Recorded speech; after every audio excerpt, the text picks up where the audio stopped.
Next, I'd like to invite to the podium Ken Payne, who's the chair of the Civic Alliance for Cooler Rhode Island.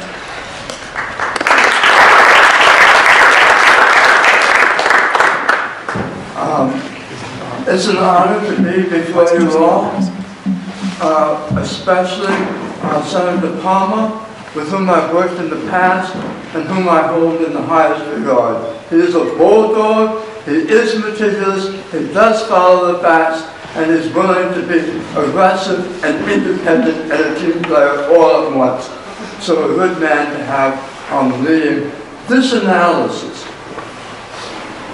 I was very pleased to present the idea of this research council to the executive board of the Civic Alliance. And the approval was unanimous that we should be a charter member of it, and we will help make it happen. We're committed to it.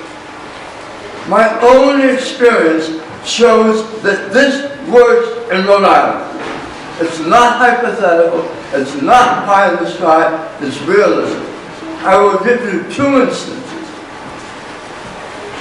I was director of the State Energy Office after completing 10 years as senior policy advisor to the Senate.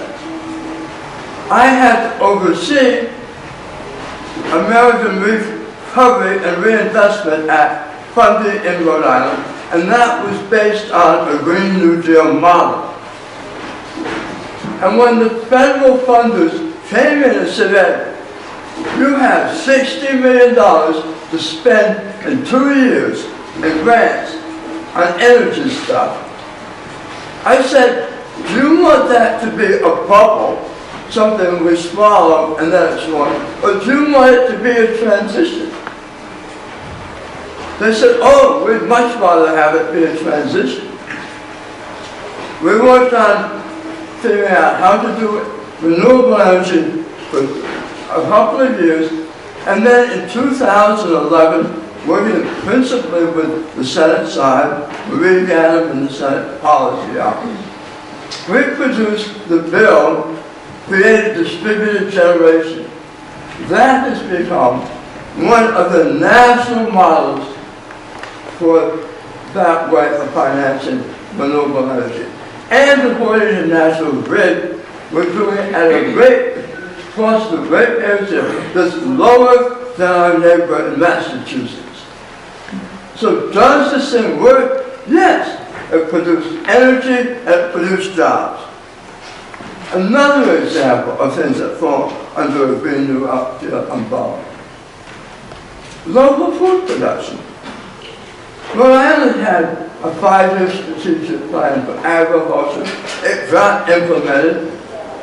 And Rhode Island is now a New England leader in food policy.